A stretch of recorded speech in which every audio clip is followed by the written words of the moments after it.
So when Abby and I were brainstorming this topic, one of the things that we wanted to do is we scoured the internet, looked at all the content that's out there, and it's easy, almost lazy to say HR needs to behave more like marketing or recruiting. You should just be more like marketing, and a lot of that is because of the transition that HR and marketing went through over the last 10 to 15 years, where they went from more of an anecdotal and experience-based silo to more of a fact-based and science-based and Excel.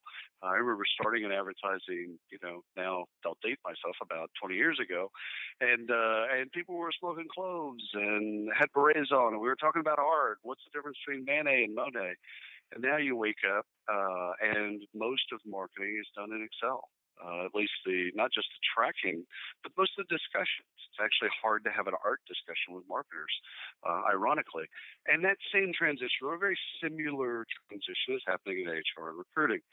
And so we looked at a lot of the content, we scoured it and said, you know what, of course there's some stealing or learning that needs to happen from marketing, but let's not skip the fact that most of the people that are listening to this call didn't grow up in marketing. They didn't go to school. They don't have degrees in marketing. They didn't work in marketing for 10, 15 years. And so we talk about concepts, and I think a lot of that is jumping over this baseline of knowledge. And so what we want to do is actually take a step back, first couple of slides, and just kind of go through a primer of B2B marketing, like 10 concepts. Of course, we couldn't teach you everything about B2B or B2C marketing, inside of an hour. So we really kind of took out 10 concepts and said, all right, let's take a look at these. Let's discuss these. Let's put these in front of you. Make sure you have an idea of these concepts, and then let's try to make it practical. So that, without any further ado, we're going to kind of jump right into that with the concepts we're going to cover today. So we're going to go through marketing, editorial calendar, direct mail, guided voicemail, lead nurturing, incomplete offers, marketing mix, readership survey, segmentation, testing, and win-loss analysis. Now, you might be thinking to yourself, oh my God, I don't know anything about any of these. Maybe lead nurturing might be something that was copied or talked about at one point, but these are all kind of your basic concepts for B2B marketers. This isn't even advanced stuff.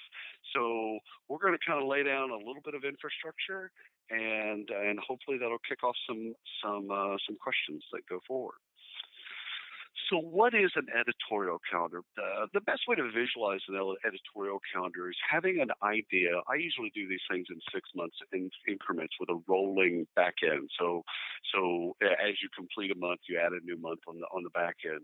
And it's really kind of having an idea of, what do you want to communicate to the audience? How do you want to communicate to the audience? What's the frequency? What are the themes? What's the type of things that will resonate with that audience? And so you do that, A, so that you're not overwhelmed. B, so that your audience isn't overwhelmed.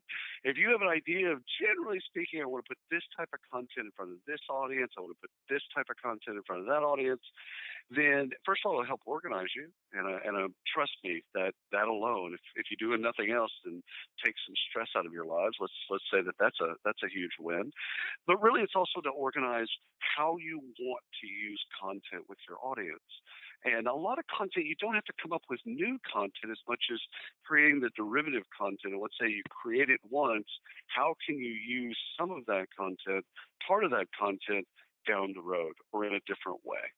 So editorial calendar, if you walk away from the webinar, think of it as a visual representation. A lot of these are done in Excel, but I've also seen them done on maps, like a big giant wipe-off board where people kind of map out the things that they want to do. But it's a visual representation of your audience and the messages that you want to put in front of your audience. Cool? Cool. Direct mail. So we're so social and so email heavy in marketing that I would tell you that a part of game theory, actually, if you like game theory, there's a whole lot of parts of game theory that you can learn in marketing. But one is you go where they're not.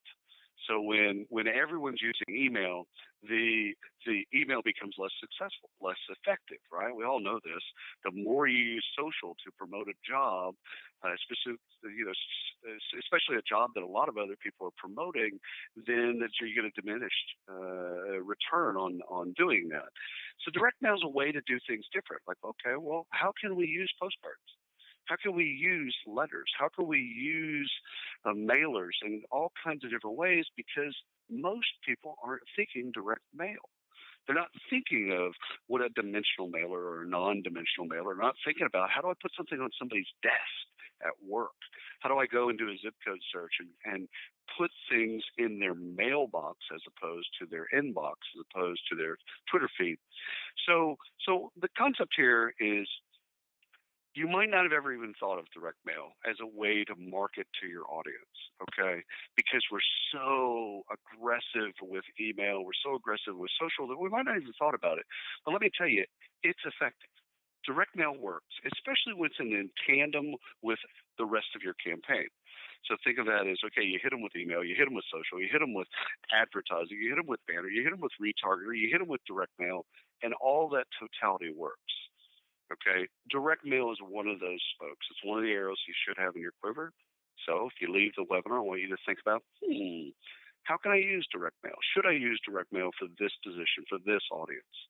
Is there a way that that becomes a way of usurping my competition? Guided voicemail.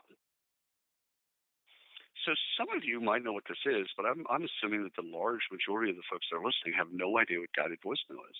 Guided voicemail is where you can actually, there's two types of model. There's one that's guided with a human being, and then there's ones that are just automated. So I'll give you two examples. Box Pilot is a guided example, and Call 'em All is an example of automated, where these people, you leave a 30-second message. You go into, your audio booth. You leave a voicemail, and they deliver that voicemail in that person's voicemail box.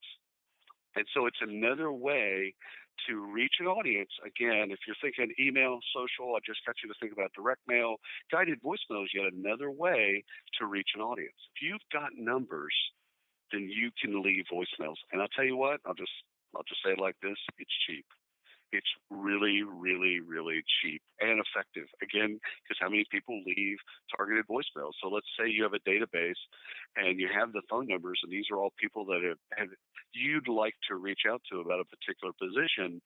You can go in and leave a voicemail with them and just say, hey, if you're really interested, I'd like for you to go here, take a look at the role, take a look at the position, fill out the form, and let's get started. And so it's yet another way to reach the audience, which is all we wanted to do today, is just talk about the different ways, the levers that you can pull. Guided voicemail, add it to your mix. It is both effective and cheap. So there you go. Lead nurturing campaigns. This is probably one you've heard about before, right? So you've probably heard the bit like, okay, we want to create a talent community and a talent network. We want to talk to people over a long period of time, and it's a funnel, blah, blah, blah. There's actually a couple different types of lead nurturing campaigns. One is a warming. So let's say you have a software engineer position that you're just always filling for. You want to put 1,000 of those, and you just want to constantly be churning, warming and qualifying, warming and qualifying, warming and qualifying, and trying to get people interested in those positions. And so you're always consistently putting these messages in front of those folks. And there's also some that are more of an omnipresent kind of approach, where you're putting your corporate message, not necessarily role specific, but corporate specific messages in front of you. So you can imagine these as culture. You can imagine these as your values, things that are going on with your company, big wins, offices that are open, acquisitions. So you can kind of see it as, hey, we just want to make sure that audience is up on the fact that we're a cool company and doing really cool things. And so that kind of an omnipresent is a different type of campaign. It would require a different rigor from you. Again, using your editorial calendar, than a warming. A warming is really, we've got this campaign, they get this campaign, then the next campaign, and then the next campaign. You get 6 weeks of these types of ritualized campaign. That's more of a warming approach. And so when you think lead nurturing for yourself, translate that over to your audience and the roles that you're trying to fill for. And do you need a little mixture of both? Do you need to do some of the warm and qualifying? Do you need to do some of the omnipresent? And those kind of fall into this big bucket of lead nurturing campaigns. And by the way, that's just a tip of the spear. There's probably, if you go to HubSpot or go to Marketo and you look at their websites, that is just the basic of the basic things. Okay, so just understand that actually that rabbit hole goes much, much, much deeper. Incomplete offers. This is kind of a dovetail off of direct mail, and it's again, if you're thinking direct mail, like how can we get people really, really interested? And let's say you wander down the direct mail path. You say, you know what, I want to give them something, but I want them to take the offer. Okay, so think of these as a golf club shaft sent within the head's not present, or a chess set and the queens are taken out of the chess set and it's sent to the person. And the idea there is if you meet with us or if you talk with us, which in this case, it's probably a demo, it's probably a discussion, you send them something and then you say, hey, if you do me a favor, carve out 15 minutes. I want to pitch you in this position. I'll send you the glove. I'll send you the club head, or I'll send you the queens. It's an incomplete offer for the sole reason you want them to fall in love with the thing and then take the action. And believe it or not, this isn't done that often in both B2B marketing, and it's not done in recruiting as well. And it's super, super effective. I wouldn't do this en masse. This isn't something I would add to the mix and say, oh, we got 100,000 candidates. Yeah, I wouldn't do that. That's kind of silly. But if you're down to about 25 people and your sourcers have said, these are the people that we really want, this might be an interesting thing to try, especially for brands that are a little bit more innovative. This might be something that actually works. So incomplete offers, again, tip of the spear, that also goes into a wonderful array of content that you can get more examples of what incomplete offers are and can do. Marketing mix. So the concept here, why we wanted to kind of talk about marketing mix, is that sometimes what we do is we get so focused on the one thing that works.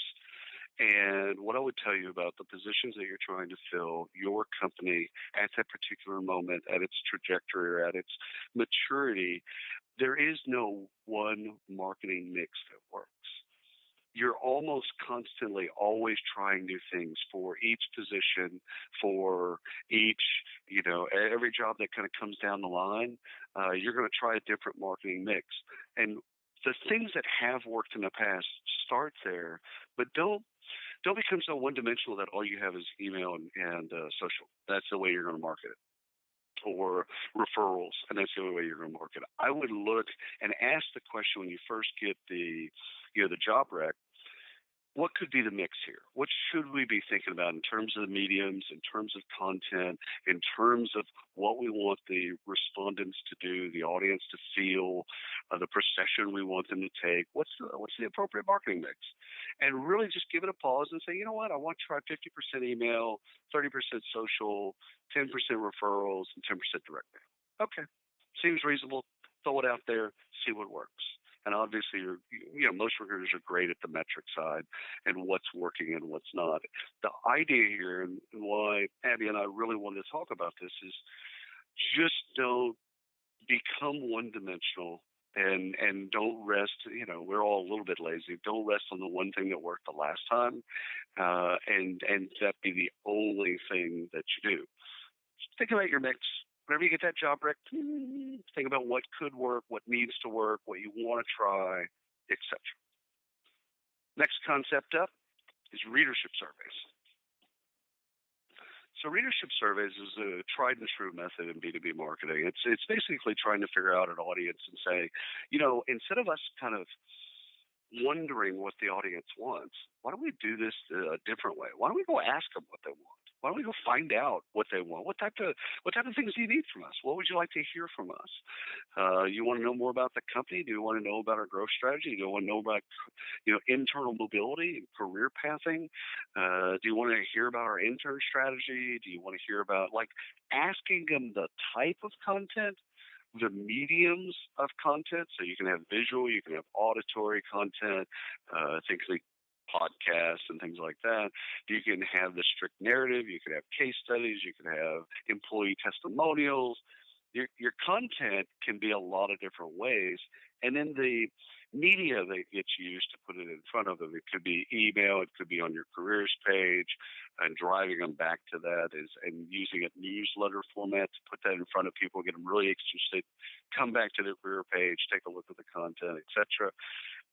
You could also, there's things in here that might be worthy to think about as SMS, where we look at this content and say, you know what, would you like to receive, job openings, that we have on a weekly basis as a digest? Would you like to receive it as a text? Is there a way to work with this concept and say, is there things in here content-wise that you'd like? So what are the topics that they care about? What mediums do you want to play with, and what's that frequency? And then the last thing I'd probably ask is how they want it delivered. At the end of the day, you want to deliver it in the way that you want to, that they want you to. Readership surveys can tried and true. Every B2B marketer does some form or element of a readership survey. What I would tell you, it gets you an idea when you're in a meeting and people are like, well, what's that group going to respond to? You can actually look at it and say, well, we did a readership survey, of these types of candidates, and here's what kind of response. Here's what response we got back. They like email. They want to know about this. They like it over, giving your peers and management some insight into what the audience cares about, how they care about it. That actually will never work against you, quite frankly, especially as a B2B marketer, but I would also say as a recruiter. Add to that last piece, guys, that William just spoke about, a great example of a company who is taken that dive into kind of looking at research of folks is Capital One. They took some time and launched a candidate experience survey off of an apply process being completed, because they wanted to know, how did we do? What did you like about what we did? What didn't you like about what we did? Whether the person was a new hire or if it was somebody who it was never going to be in consideration for Capital One. So there are definitely instances of some really great companies out there taking this kind of research towards the candidate experience very seriously, and they have seen anywhere between a 50 and 80% response rate depending on the type of job that's being applied for. So you can get some really great insights by doing a candidate experience survey off the back end of your apply process. Oh, it's genius. And you know what? It's all about just getting close to your audience. I mean, really what you want to do, both in HR and recruiting, is have a finger on the pulse of what your audience cares about. And so everyone would say, yeah, we want passive and active candidates, and we want more of the passive candidates. And I don't really subscribe to that. I just think candidates are candidates, and that any given person is a candidate until they tell you that they're not. But having a bead on them and having an understanding, a finger on the pulse, first, I just think it's savvy. I think it's what marketers have known for a long time. It's, we're going to get a bigger response, or we're going to get a better feedback from these people, sales, from these folks, if we deliver the things that they want. So just having an understanding of what they want kind of lets us do our job. Let's move over to segmentation. Segmentation is something that gets tossed around quite frequently. And before we assume that anyone knows what the hell segmentation is, think of it like this. It's how you split up your audience. How do you make your audience smaller? So you can say, oh, okay, all software engineers, done. Well, there's software engineers in Silicon Valley, and there's software engineers in Wichita, Kansas. Which one are we talking about? Because they're actually not the same. How we treat them, and software engineers that are in financial tech or ed tech or HR tech versus software engineering, those are different types of people.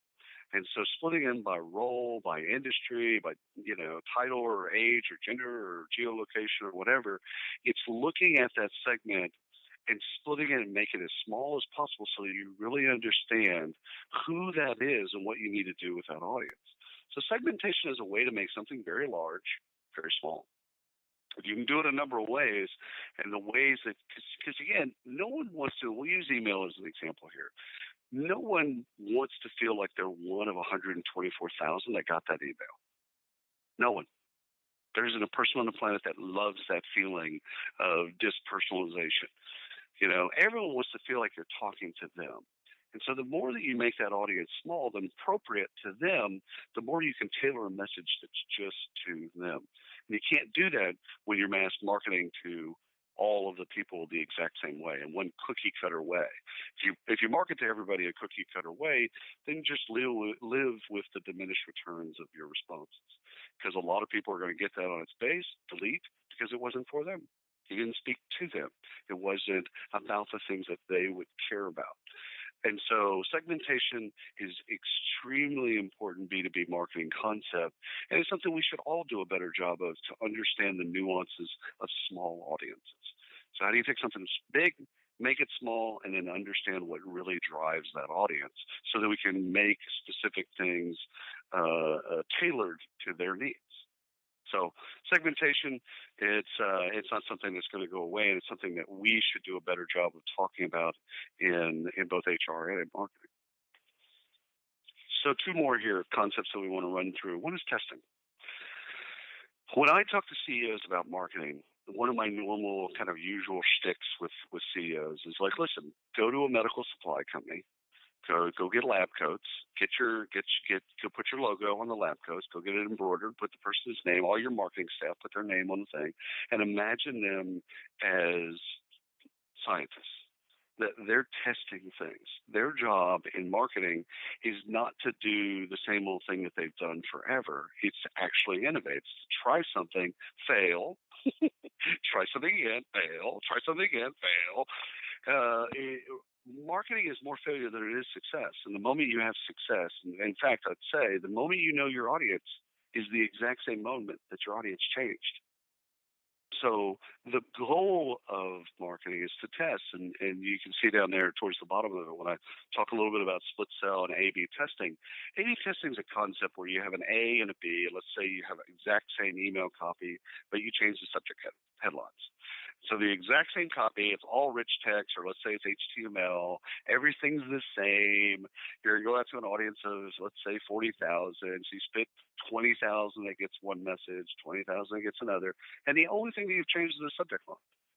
Looking at that, you're going to get a response rate that says, okay, A outperformed B. Well, great. Throw away B.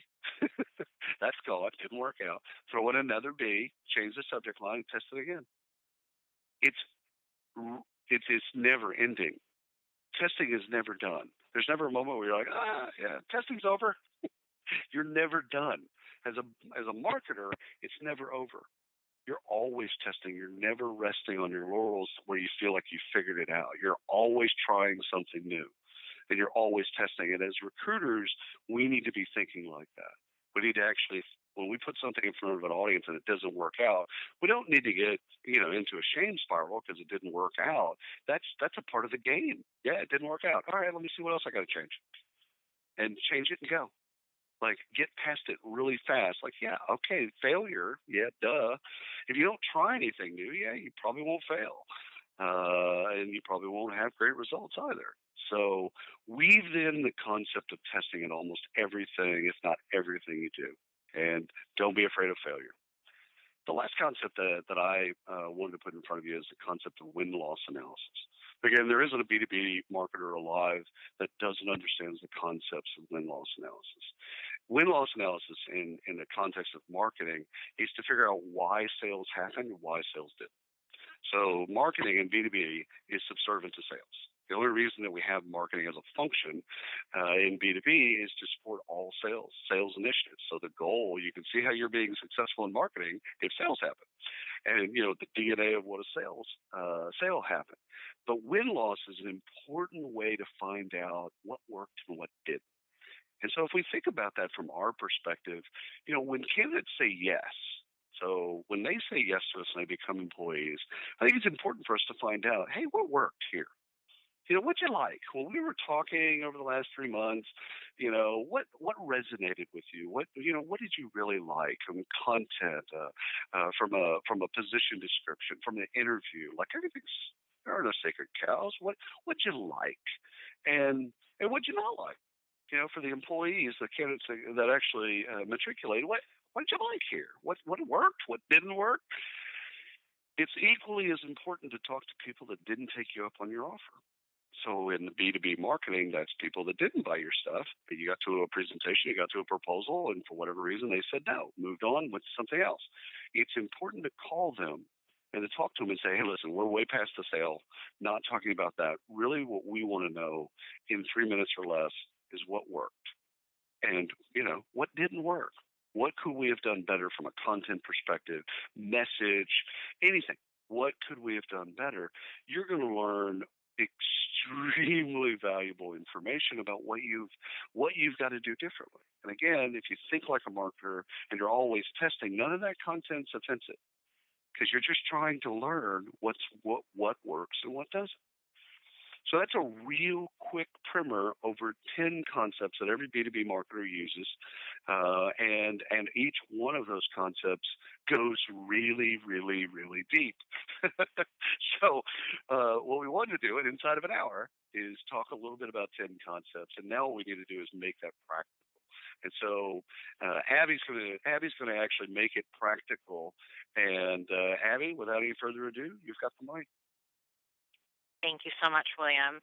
I know maybe that could feel a little overwhelming, but I think William's point is really valid, that there are a whole host of things that you guys can tap into from a marketing perspective. Some of them are practice or strategic-based. Some of them are technology-based. And so, don't get overwhelmed, but maybe there's a few pieces and parts in there that you glean that you said, yeah, these are worth trying.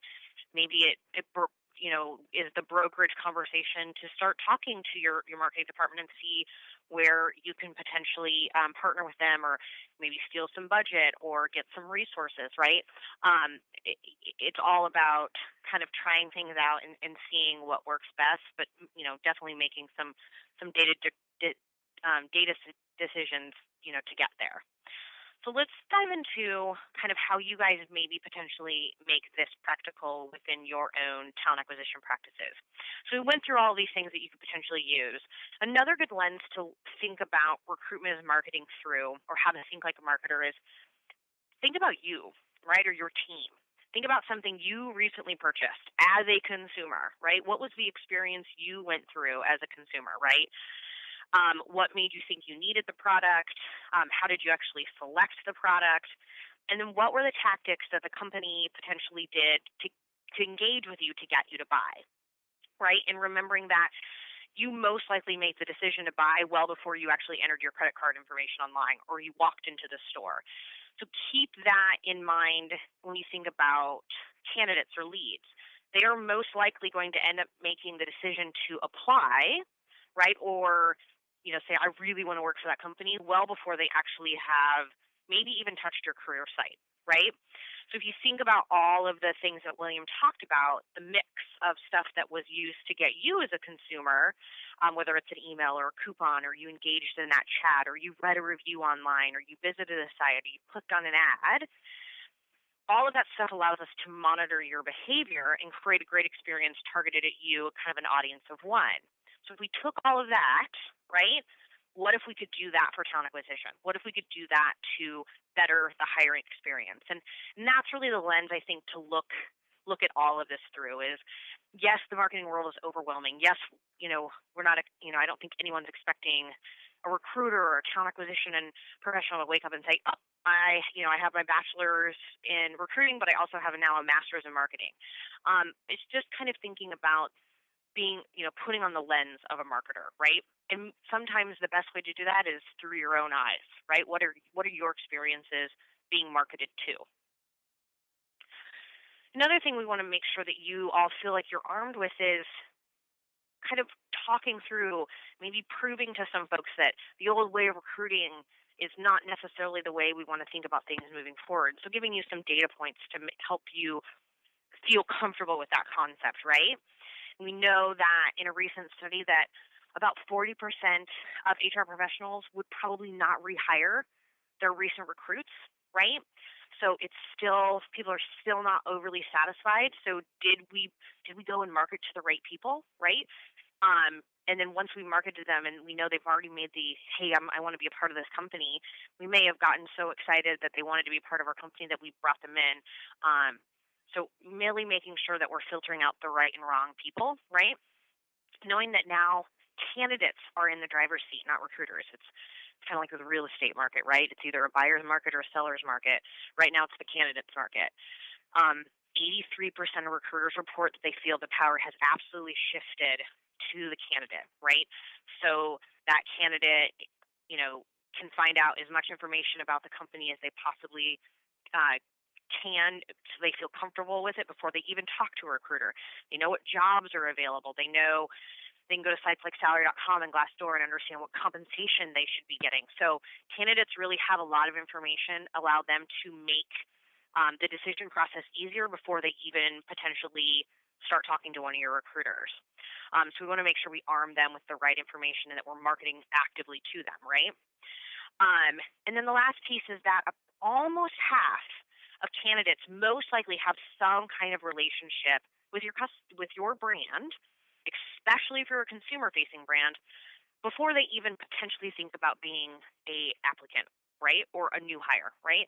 So I think back to my days when we were doing some employment branding work for IKEA, when we created their culture fit quiz.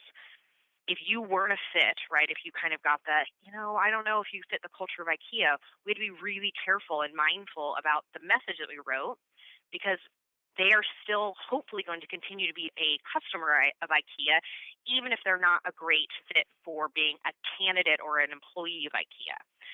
And so keeping that in mind, that yes, there is an employment brand, and yes, there is an external facing kind of consumer brand or B2B brand, those two still have to live in harmony together. And so you want the experience with the external facing brand and the employment brand to be positive either way, right? So again, just some data points to make you feel comfortable and potentially arm you internally with the power of this message of recruitment as marketing, or that you must think like a marketer, right? So how do we think like a marketer? If we believe that talent acquisition and marketing do actually go hand in hand, how do we think like a marketer? How do we take all this stuff that William talked about and make it tangible? These are just some things that I have thought about over the years as a marketer and as a talent acquisition person, right? Remember that technology is there to make you better and your team better. I think a lot of people get really worried that technology is potentially here to replace people, right? That a CRM system is going to replace recruiters, or that putting together using social is going to replace having a conversation with a candidate face to face, right? Technology is there to do the things that humans are not inherently good at doing, and it allows us to automate the stuff that we're not good at and allows us to go and do the things we are good at, right? So a CRM tool is there to help you manage all of the workflows and automation so that you can be smart about what's the right message, who should we be targeting, when's the next time I should be touching base with a candidate again. It's there to make you better, not to replace you. The second piece is, we've said this, I think we've really driven it home. The great thing about marketing online is that it immediately gives us data. The second you try something online, it immediately gives you data, which means that you can immediately see whether it's a success or not necessarily a failure, but a place for you to learn and then try it again. There is no reason to not try something. If you've got the data behind that this should logically make sense, let's try it, and then you will immediately, within a week or so, know that did work really well, or no, that didn't work, and let's try something else.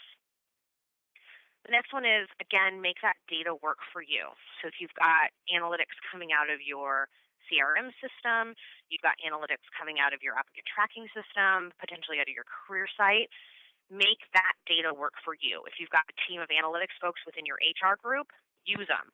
Help them glean insights from that data so that you can kind of measure and monitor and then execute, and then measure and monitor and re-execute. Remember that marketing tends to think in quarters. So we're re-executing from a marketing perspective, maybe monthly, but definitely quarterly, which means that from a talent acquisition perspective, you have all rights to re-execute your strategy every quarter if you feel like the data is telling you you need to try something different. So remember, make that data work for you. It's your data. Use it. Get insight from it. Always remember your audience. Don't forget who you're talking to. And the last is, we always talk about consistency in message. But I believe in marketing, that surprise and delight is really important.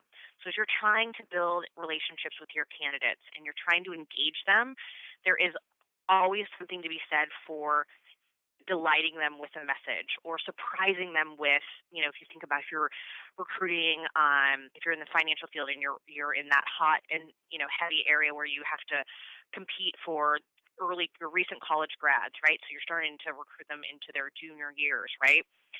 Surprise and delight them with messages during the holidays or, hey, good luck on your exams. Those are the things that really stick with people, and that's how you start building relationships with people. So stay within your brand standards, but think of ways to surprise and delight the candidate throughout the process. So let's look at some actual pieces of technology and the strategy and kind of marketing thoughts behind using them to their fullest and really getting the most out of them to make your lives easier. The first is, we stole from consumer marketing. We took customer relationship management tools and we built candidate relationship management tools. Whether you consider the candidate a lead or you want to call them candidates, either way, we kind of stole from best of marketing and tweaked it for talent acquisition. But make sure you're using your CRM to its fullest capabilities. Right? It's about finding, communicating, and engaging with their audience. And within most CRM systems, you have that ability, right? So you can create really complex workflows. So if they engage with this part of the email, it's going to trigger these 5 things to happen, right? Make sure you're using those complex workflows with that marketing automation. You could set reminders for your recruiter. Your recruiter can say, I need to follow up with these 5 candidates on next Friday, and it sets a reminder for them to send out an email to those folks. You can communicate with individuals, right, or you can communicate en masse. All of those pieces and parts sit within your CRM system. It's all about, creating those custom branded email campaigns, landing pages, but use the automation that sits behind it. And the best part is it's a piece of technology, so it allows you to track it all. So William talked a little bit about A/B testing, which I'm a huge fan of. But if you give it some real context, think if you're in the oil and gas industry. Do you want to do a message to candidates or leads that really focuses on your brand name and what your brand is all about and what's going on with your brand? Or does it perform better if you talk about the oil and gas industry and kind of leave the brand as like a secondary piece, and it's really about the innovation that's happening in oil and gas, right? And then you get to see who responded better to what, right? What was opened more, what was engaged with more, and then that gives you the idea to your recruiters, this is the message we need to be using. And that informs not just that email campaign, that could inform how you write your job descriptions. It informs content for your career site. It informs the collateral that you're potentially leaving with candidates. So that A/B testing is really important for the success of the email campaign or an SMS campaign, but it helps inform so much more, right? You can look at open rates, right? When do people most open our emails? It helps you inform then when do we actually send our emails? If nobody opens them on Thursdays, don't send your emails on Wednesdays, right? If they open them most on Tuesdays, maybe send them on, Monday or Tuesday. You can also look at lead scoring, right? If they click on these pieces of an email marketing campaign, it immediately tells us that they're far more likely to be engaged with more messaging from us than if they respond on maybe just the culture piece. If they're engaging with the job details, they're probably more engaged in learning more very quickly. If they respond to maybe some cultural pieces, they may be a further out option for you, right? And so again, it helps you think about what's the right candidate, what's the right mix, and it gives you a lot of information. So remember to take a peek at your candidate relationship management tool and make sure you're using it to its fullest. Another piece, just from a tactical perspective, is candidate experience. We talk about it a lot, but sometimes the one piece that we forget about is that everything your team does, right? Think about it through the lens of the candidate, right, or the lead. Put yourself in their shoes. So from our perspective, everything should be done responsively. And when I say responsively, I mean that the candidate can get at your career site, your apply process, your assessments, the onboarding pieces anywhere, anytime, on any device. We want them to be able to start on a mobile device and maybe move to a tablet, or move to a desktop, or start on a desktop and move to a tablet. The idea is that candidates are on the go, and we know that because you're on the go. We're all on the go. Everybody's busy. So it needs to be anywhere, anytime, on any device. And I feel like there's enough data to prove that mobile is now quintessential to people's lives, but not everybody wants to do everything on their mobile phone. So we want to make sure, think about Amazon. I can put something in my cart on my mobile phone, but I can finish the purchase process if I want to on my desktop because it's saved into my cart for later. We want that same kind of consumer-driven mindset for the recruitment process, right? They should be able to start and stop on any device at any time and choose to do it the way they want. The other thing is it also drives how we think about the candidate flow, right? Do our gateway questionnaires need to be as long as they are? Do we need a really, really long assessment? Of course, our assessment people would tell us, yes, we do. It helps start triggering, is our apply process the most seamless, most engaging a process that we could possibly get? So again, I just really urge you to think about the technology you have. Is it an anywhere, anytime, on any device kind of technology? Does allow everybody who touches the system in the process, from the candidate all the way to the admin, does it allow their lives to be easier by going through your process, or are we making their lives really difficult? And the last piece of technology that I want to chat with you guys about is the concept of candidate web traffic analytics. So there are lots of different options out there to track the web traffic on your career site, but sometimes that web traffic doesn't flow into the actual apply process, right? And so make sure if your company does have some kind of web traffic analytics, see if it can actually be applied into the apply process, because there's so much that you can glean from that data. Really talking about make that data work for you. It can help you understand, ad campaign success and conversion rates. One of our customers was really concerned about where they put their WOTC piece in the apply. They actually had it at the very beginning of their apply process because they wanted to get it captured as quickly as possible. And they were worried that people were dropping off because of that, but they had no way to tell. So we applied some web traffic analytics to that process and found out that, in fact, it didn't drive any sort of drop-off rate, right? There was no data that led us to believe that people hit that WOTC page, had to enter their social security number and said, I'm not going to do this, and moved on. People continued to flow through the apply process as if nothing had changed.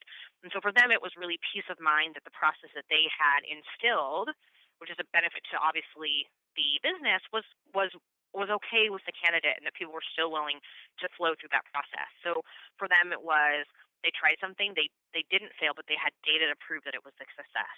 You can look at mobile versus desktop conversion, which is, I think, really important this day and age, understanding the process and drop-off rates and entry rates of people as they enter via mobile or desktops. This chart here in the middle is a heat map, and it helps you understand when are people applying the most often? When are they completing applications during the week? But it also has time. So again, if you're using an email marketing system, or if you're wanting to do SMS campaigns, it helps inform when you should actually do that. So that, married with your candidate relationship management metrics, really help you hone in. The only day we are going to send emails is on Monday. That's it. We're not going to waste our time with any other days. And it really allows you to get down into the nitty-gritty about the data said to do this, and so we're going to do it, right? So really, it's really important to track all the pieces and parts of what you're trying, so that you can learn from either a success or failure and then try again. So just 3 examples of how kind of technology can make your guys' lives a lot easier, and how it really helps your organization thrive. I wanted to give you a couple real case examples. Again, these are just kind of what I see as a practitioner as best practices across the gamut of what people are trying. One of my absolute favorites is a well-known company called Zappos, who I'm sure many of you are familiar with, especially maybe the ladies out there who like to shop as much as I do. But you'll see at the top it says no job boards. Zappos in late 2014 did something that I am just so incredibly happy about, because it takes all of what we've talked about and put it into practice. They made their data work for them, like bar none, exactly how I would look at something as a marketer. So if you talk to Mike Balin, who's their senior HR manager from Zappos, his biggest concern was they weren't really driving any value back to their business partners, right? They were not not sustaining relationships with candidates, right? They felt like they'd become kind of a churn and burn factory. And so they decided to start looking at the numbers and figuring out where's the problem? Where are we spending most of our time? Why are we not being able to create really good relationships with candidates? Why are we not able to deliver value back to our hiring managers? And what they found out is that they're only able to hire, a very small amount of people. They have a rec load, just like all of you guys do. But they were getting 31,000 candidates, right? That's a lot of applications to filter through. And for them, they're only able to hire about 1.5% of those, because that was all, they only had that many positions open. And what they found out is that the glut of those 31,000 applications were shockingly coming from job boards. But they also looked at those and said, of those 31,000, a vast majority of them are people we would not hire, or that we dispositioned, so we're not going to hire these people. And they were job board applications. And so they said, you know what, we're done. We're not going to use job boards at all moving forward. We're going to cut that budget and reallocate it elsewhere, because the data told them that those are just not good candidates for them to be talking to. So because of that, they were able to shift their focus and rebuild their entire career site. They push people to their career site, through varying means, whether it's recruitment ads, social referrals, their mix is different. That's really about getting people to the site and urging them to become a Zappos insider. And basically, that's becoming a part of talent community. Get to know us, and we're going to reach back out to you and start engaging with you via email, via calling you, and that really allowed them to start zeroing in on who are the folks that we actually want to talk to, who's going to take the time to come learn about us, who should we be marketing to, instead of just hoping that by posting a job application we'll get the right people back to us. So again, a really not super crazy, if you think about it, not super crazy, but they took some data and said, what's this data telling us? For them, it was, we're done with job boards, and then reallocating all of that budget and starting to think about who they're actually marketing to, who's going to come to our career site, how do we get them to our career site, and allowed them to really zone in on employer referrals, targeted advertising, and headhunting, and that's all around delivering a better candidate or better business value back to Zappos. So just kind of an interesting case study to think about how others in your space have maybe taken a non-traditional approach. Another one that I think is really fascinating is live chat. I've used live chat for years. We use it on salary.com. It's an excellent conversion tool. And Lockheed Martin decided that they really wanted to create a high-touch experience for veterans. Veterans are obviously, especially for someone like Lockheed Martin, really sought after. And so they really wanted to create that kind of high-touch model. And so they use live chat. So they're giving the ability for veterans to connect and engage immediately with the recruiter about obviously their jobs, about the career search process, how long will it take, what are you looking for, what do you need from me, what's it like to work at Lockheed Martin. And that's, maybe not that innovative, but again, a way that we can steal kind of from consumer or business to business marketing for careers, right? And for many companies, live chat, some companies say it gave them a 25% conversion rate. I've seen some studies where they say it was 150% conversion rate. So definitely, if you're wanting to create a high-touch model, live chat is an interesting way to really connect and engage immediately with a candidate or a lead while they're on your site, especially if you spent some money getting them to your site. Make sure you're engaging with them when they're actually there. So just a couple examples, again, of some companies doing really interesting things and really using that marketing plus talent acquisition does better for everyone. the last thing I'll leave you guys with is just kind of a fun what if, right? To think about if we continue along this marketing plus talent acquisition kind of model and this idea that recruitment is marketing, what are some of the really cool things that we could end up doing? And these actually exist in the consumer market, but we want to bend them a little bit so they're relevant for talent acquisition. So we have our friend, Alon here, and he is actually based on a friend of mine. He's been a chef for many years, and he's decided he wants to get out behind the line, and get back into, into the real world, as he calls it. And he's really interested in working at one of our local organic grocery stores. And so, potentially Alon is looking for jobs on that grocery store site. He finds maybe an assistant general manager or assistant store manager that he's interested in, but he hasn't applied yet. He hasn't converted. So Apple does this right now. So that's kind of what I model this after. But what if then Alon walks into this organic markets, right? We saw you were looking at our assistant manager role. Now he's in the store, remember, and we know that from his kind of IP address. We thought maybe you'd be interested in applying to one of our in-store kiosks. So yes, I understand that for some of you, there may be some big brother in there, but there's some really interesting things that we can start doing to kind of get down to marketing to an audience of one based on all of the pieces and parts we talked about. We're definitely not there yet, but just some food for thought to see, to help you guys really think about taking the things that you experience as a consumer and start maybe bringing them in and planting them into what you do from a talent acquisition perspective. So hopefully all of those pieces and parts that William and I have shared have given you guys just another way to look at how you start thinking like a marketer, how you start kind of embedding this concept of recruitment as marketing into your practices. Hopefully that was helpful and informative for you guys, and I know if there's some questions, we are happy to take them now.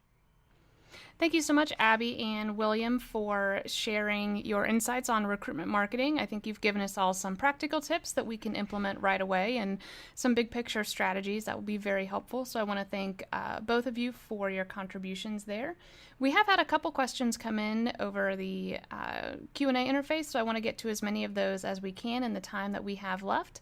HCI members, if you haven't yet submitted your question, you can do so now. You can do that by tweeting the question with the hashtag HCIChat, or you can type it right in the chat box there on the webcast page. So I'm going to go ahead and get right into our first question here, since we're getting close to the end of the hour. And this is a two-part question from Howard.